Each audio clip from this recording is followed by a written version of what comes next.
भारत एक लोकतांत्रिक देश है और ये विश्व का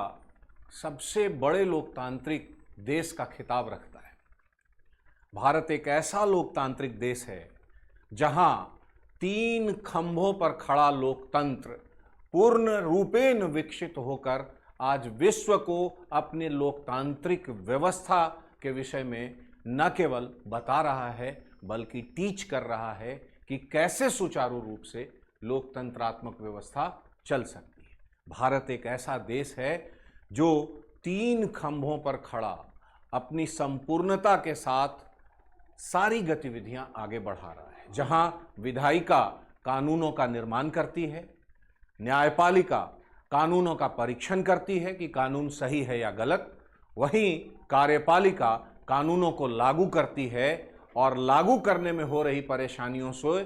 सरकार को अवगत कराती है, ताकि जब कभी भी उन कानूनों के संदर्भ में कोई निर्णय लेने की बात आए, कोई चेंजेस करने की बात आए, तो उनके इनपुट को ध्यान में रखकर ये सारी चीजें की जाए। स्टूडेंट, भारत की ये विशेषता है कि ये तीनों खंभे एक दूसरे से जुड़े भी हैं और शक्तियों का पृथक्करण भी है। शक्तियां तीनों की अलग अलग डिफाइंड भी है, लेकिन कई बार एक्सरसाइज करने के दौरान एक दूसरे की शक्तियां ओवरलैप करती हुई भी दिखाई देती है। आज उन्हीं ओवरलैपिंग के संदर्भ में एक विशेष टॉपिक जो बड़ा ही इंपॉर्टेंट किसी भी सिविल सर्विस एग्जामिनेशन के लिए माना जाता है, न्यायिक सक्रियता, उसके विषय में हम लोग चर्चा करने जा रहे हैं। जैसा कि शब्द से आपको पता चल रहा होगा, न्यायिक सक्रियता अर्थात न्यायपालिका यदि अधिक सक्रिय हो जाए। सक्रिय का मतलब क्या? न्यायपालिका के अपने अधिकार हैं, उसके अपने कर्तव्य हैं, और न्यायपालिका यदि अपने आधिकारिक कर्तव्यों को बहुत ही तेजी से एक्सरसाइज करते हुए कई बार कार्यपालिका और विधायिका के क्षेत्रों के भी उनके संदर्भ में भी अगर जो निर्णय देती है, तो ऐसे कंडीशंस को जनरली न्यायिक सक्रियता के तहत माना जाता है। हालांकि न्यायपालिका ऐसे निर्णयों को व्यापक सामाजिक हित, व्यापक आर्थिक हित और देश की जनता की व्यवस्था को सुचारू रूप से चलाने के लिए ही कार्यपालिका और विधायिका के क्षेत्रों की तरफ हाथ आगे बढ़ाती है, लेकिन सामान्य स्थिति में ऐसी स्थिति नहीं होती। फिर भी हम इस न्यायिक सक्रियता के विषय में आज चर्चा करने जा रहे हैं। न्यायिक सक्रियता अर्थात न्यायपालिका सक्रिय हो रही है। सक्रिय किस स्तर तक हो रही है? सबसे पहले हमें जानने की जरूरत है कि न्यायपालिका के अधिकार क्या है। स्टूडेंट, न्यायपालिका के अपने कुछ मूल अधिकार हैं, कर्तव्य हैं, और उसके आधार पर वो व्यापक पैमाने पर अपनी गतिविधियों को संचालित कर रही होती है। जहां तक हम बात करें, सुप्रीम कोर्ट और हाई कोर्ट ये दोनों अभिलेखीय न्यायालय हैं और इन दोनों के अपने कार्य व्यवहार और संपूर्ण शक्तियां पूरी तरह व्याख्यायित की हुई है, जिस पर हम लोग आज चर्चा करने की कोशिश करेंगे। तो हम देखते हैं कि सर्वोच्च न्यायालय के क्या अधिकार हो सकते हैं। सबसे बड़ी बात, अगर जो सर्वोच्च न्यायालय के अधिकारों की चर्चा की जाए ब्रीफली, तो इनका अपीलीय अधिकार है। अपीलीय अधिकार के तहत अनुच्छेद 132 से लेकर 136 तक सर्वोच्च न्यायालय मूल रूप से अपील सुनता है, और उसके तहत जो सबसे बड़ी बात देखने को मिलती है वो मूल अधिकारों के संरक्षक के तौर पर सुप्रीम कोर्ट अनुच्छेद 32 के तहत व्यापक पैमाने पर अपनी शक्तियों के तौर पर काम कर रही होती है। जहां किसी भी व्यक्ति के मूल अधिकारों के संरक्षक की हैसियत से सुप्रीम कोर्ट सीधे रिट एक्सेप्ट करती है, और ये रिट सामान्य तौर पर 5 प्रकार के होते हैं: बंदी प्रत्यक्षीकरण, परमादेश, उत्प्रेषण, अधिकार परीक्षा और प्रतिषेध।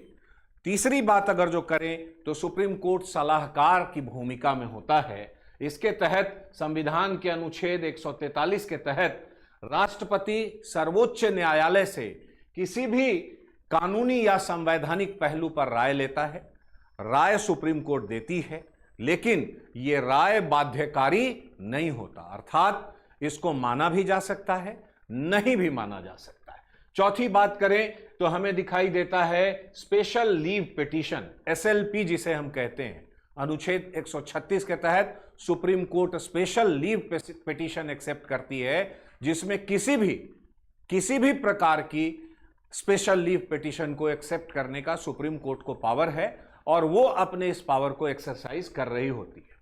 पांचवी चीज है संवैधानिक व्याख्या। संविधान के विभिन्न प्रावधानों को व्याख्यायित करने का सुप्रीम कोर्ट का प्राथमिक उत्तरदायित्व है और इस कारण से सुप्रीम कोर्ट संविधान के जितने भी संवैधानिक बंध हैं उनको व्यापक पैमाने पर व्याख्यायित करने के लिए मूल रूपेण उत्तरदायी होती। छठी बात करें तो विवाद समाधान, खास करके केंद्र राज्य विवाद और ऐसे विवाद जब दो राज्यों के बीच में हो, केंद्र और राज्य के बीच में हो, तब सुप्रीम कोर्ट की भूमिका बहुत ही उपयोगी हो जाती है और अनुच्छेद 131 के तहत सुप्रीम कोर्ट इस तरीके के मामलों में हस्तक्षेप करती है।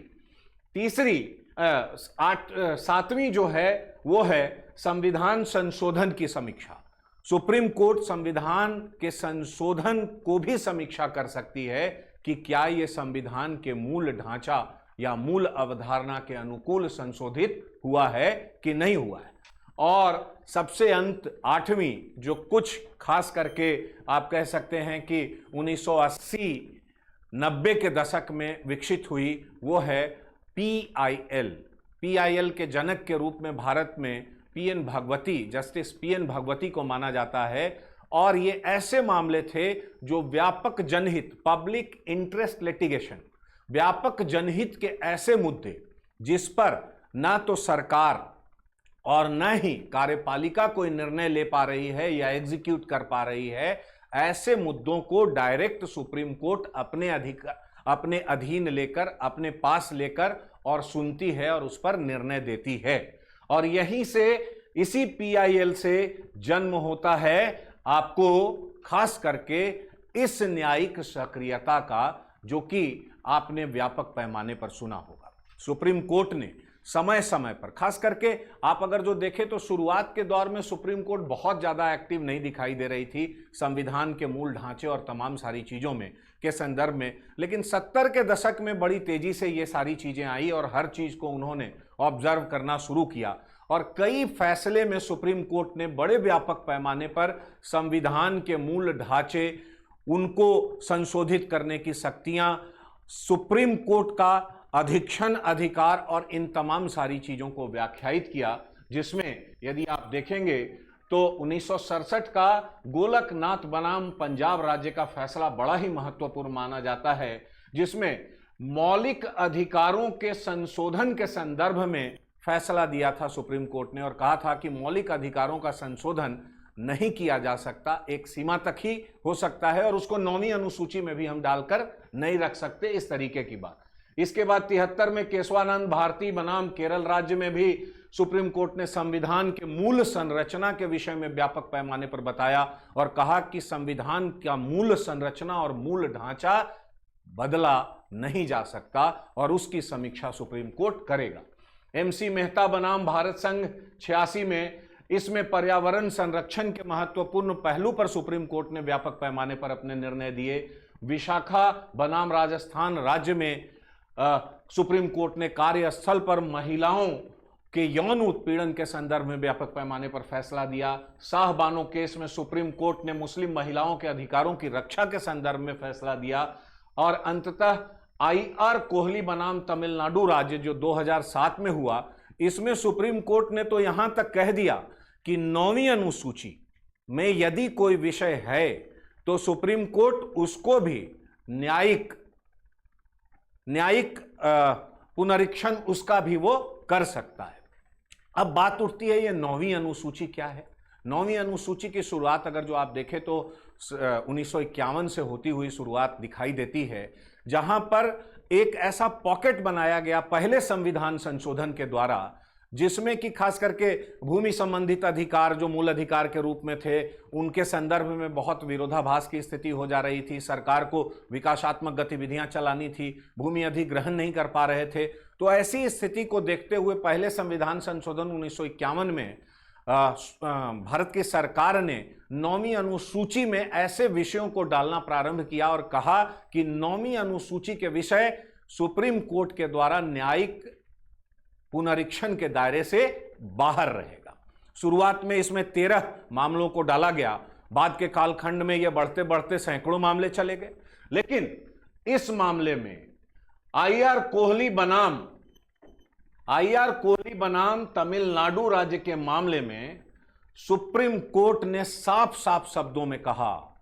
कि 9वीं अनुसूची के विषय में को भी न्यायिक पुनरीक्षण के दायरे में लाया जा सकता है वहां तक जहां तक कि यह संविधान के मूल ढांचे के विपरीत होता दिखाई देगा। अर्थात सीधे तौर पर हम कहें तो आज के संदर्भ में अब 9वीं अनुसूची में भी कोई विषय ऐसा नहीं है जिस पर कि सुप्रीम कोर्ट न्यायिक पुनरीक्षण की स्थिति में नहीं आ सकता है। तो इन चीजों को ध्यान में रखते हुए अब हम लोग बात करते हैं भारत में न्यायिक सक्रियता के विकास की। तो हम देखते हैं कि भारत में न्यायिक सक्रियता के विकास के पहले मूल रूप से 20वीं शताब्दी या उससे भी पहले कहें 19वीं शताब्दी में अमेरिका में यह न्यायिक सक्रियता की स्थिति देखने को मिली, जहां जुडिशियरी बड़े व्यापक जनहित के मुद्दों पर फैसला ले रहा था, बड़े व्यापक पैमाने पर जनहित के मुद्दों पर फैसला ले रहा था। 20वीं शताब्दी में तो न्यायपालिका ने यूएस में स्पष्ट कर दिया कि जनहित के मुद्दों पर वो व्यापक पैमाने पर फैसला लेगा और ये सक्रियता वहां पर जुडिशियरी का देखने को मिला। भारत की बात करें तो हमें 1970 से 80 के दशक में हमें ये दिखाई देता है कि यहाँ पर न्यायिक सक्रियता जैसे शब्द आने लगे हैं। खास करके पीआईएल का जब दौर चला, जस्टिस पीएन भगवती के दौर में ये और भी सक्रिय हो गया। न्यायिक सक्रियता के पहलुओं को अगर जो हम बात करें, न्याय संगतता की बात करें, तो न्यायिक सक्रियता की न्याय संगतता कई कारणों पर निर्भर होती है, जैसे मौलिक अधिकारों की सुरक्षा के संदर्भ में, सामाजिक न्याय के संदर्भ में, संविधान की व्याख्या के संदर्भ में। न्यायिक सक्रियता के संदर्भ में यह भी बात कही जाती है कि जब खासकर ये तब और उभर कर भारत में आया जब 90 के दशक में बड़े पैमाने पर कमजोर, एक तरीके से कहें कमजोर या बहुत सारे पार्टियों की मिलीजुली सरकारें, कोलिजन गवर्नमेंट का निर्माण हुआ। ये कोलिजन गवर्नमेंट बहुत छोटी छोटी सी पार्टियां मिलकर, हर स्टेट की अपनी अपनी पार्टियां मिलकर और केंद्र में एकजुटता के साथ सरकार बना रही थी। सभी पार्टियों का अपना एक अलग मुद्दा था, अपना वोट का आधार था। तो ऐसी स्थिति में क्या हुआ कि बहुत सारे सामाजिक और आर्थिक ऐसे मुद्दे जो व्यापक जनहित में उन पर निर्णय लेने की आवश्यकता थी, उन मुद्दों को लोगों ने टच ही नहीं किया। चूंकि यदि केंद्र सरकार उसको टच करने की कोशिश कर रही थी, उस पर कोई कानून बनाने की कोशिश कर रही थी, तो किसी न किसी एलाइज पार्टी को उससे नुकसान हो रहा था। तो इन कारणों से व्यापक जनहित के सामाजिक, आर्थिक और कई मामलों में राजनीतिक भी स्थितियां ऐसी हुई कि जिस पर कि बड़े पैमाने पर निर्णय नहीं लिया जा सकता था। तो सुप्रीम कोर्ट ने पीआईएल, पब्लिक इंटरेस्ट पिटीशन के रूप में इसको एक्सेप्ट करना शुरू किया और बड़े पैमाने पर इसमें निर्णय देने प्रारंभ कर दिए। कई बार ऐसी स्थिति भी देखने को मिलती है कि जब सरकार बहुत सारी पार्टियों की मिलीजुली होती है तो सामाजिक और राजनीतिक और आर्थिक मामलों पर बहुत स्पष्ट निर्णय नहीं हो पाता और कई बार ऐसी भी स्थिति देखने को मिलती है जब सरकार एक दल की बहुत बड़े बहुमत से बनती है, तो वैसी सरकार में भी सरकार बहुत मजबूत होती है, तो उनका भी एक अपना आधार होता है। तो सामाजिक मुद्दे, आर्थिक मुद्दे जो व्यापक जनहित के होते हैं वो कहीं ना कहीं प्रभावित होते हैं। तो इस संदर्भ में सुप्रीम कोर्ट ने जो अपने आप पीआईएल के माध्यम से न्यायिक सक्रियता की जो अवधारणा विकसित की, वो कहीं ना कहीं जायज होती दिखाई देती है। लेकिन कई बार ऐसी स्थिति भी देखने को मिलती है, इस पर विवाद की स्थिति है कि क्या सुप्रीम कोर्ट की यह न्यायिक सक्रियता की अवधारणा वास्तविक रूप से ठीक है, सही है, वाजिब है। तो देखिए, इसके बहुत सारे पहलू हैं। प्राइमरली अगर जो देखें तो यदि सरकार व्यापक जनहित के मुद्दों पर कानून नहीं बना पा रही है, तो ऐसी स्थिति में सुप्रीम कोर्ट अगर जो उसको टेकअप कर रहा है तो व्यापक जनहित की बात उठती है। लेकिन कई बार हमें भी ऐसा दिखाई देता है कि सुप्रीम कोर्ट और हाई कोर्ट की तो शक्तियां 226 अनुच्छेद 226 में और भी व्यापक है। तो वो ऐसी स्थिति हो जाती है कि रोजमर्रा के कार्यपालिका के कार्यों में, विधायिका के कार्यों में, कार्यपालिका के कार्यों में खासकर बड़े पैमाने पर हस्तक्षेप कर रही होती है। तो कई बार ऐसी स्थिति देखने को मिलती है कि इससे न्यायपालिका के काम खुद भी प्रभावित होते हैं। जहां करोड़ों करोड़ मुकदमे अभी भी लंबित हैं, वर्षों तक लोग मुकदमों के फाइनल फैसले का इंतजार कर रहे हैं, वहां पर जो मुख्य रूप से कोर्ट का सबसे प्राथमिक उत्तरदायित्व है, उस जगह पर अगर जो ऐसे मुद्दे जो बहुत आवश्यक नहीं हो, अगर जो उनको कार्यपालिका के ऐसे मुद्दे जो बहुत आवश्यक नहीं हो, उन पे समय अगर जो जा रहा है, तो इस संदर्भ में आलोचना देखने को मिलती है और कहा जाता है कि कार्यपालिका के क्षेत्र में व्यापक पैमाने पर ये न्यायपालिका का हस्तक्षेप है और इसको अतिक्रमण भी कई बार कह दिया जाता है। लेकिन न्यायिक सक्रियता यदि एक दायरे में रहकर व्यापक जनता के भलाई के लिए, जिस तरीके से सुप्रीम कोर्ट ने कई बार एक्सरसाइज करके दिखाया अपने पावर को, वो किया जाता है, तो भारत की जनता के लिए ये व्यापक पैमाने पर लाभकारी है। लेकिन इसको भी अपने दायरे में रहकर ही करना चाहिए। रोजमर्रा के कार्यपालिका के कार्यों में अत्यधिक हस्तक्षेप से यहां भी बचना चाहिए, जिससे कि शक्तियों का संतुलन बना रहे और भारत जैसे विश्व के सुंदरतम लोकतंत्र की खूबसूरती बरकरार रहे, जहां 3 खंभों पर खड़ी हमारी लोकतंत्र विश्व को लोकतंत्र का संदेश दे रही है, शक्तियों के पृथक्करण और शक्तियों के वाजिब इस्तेमाल के साथ।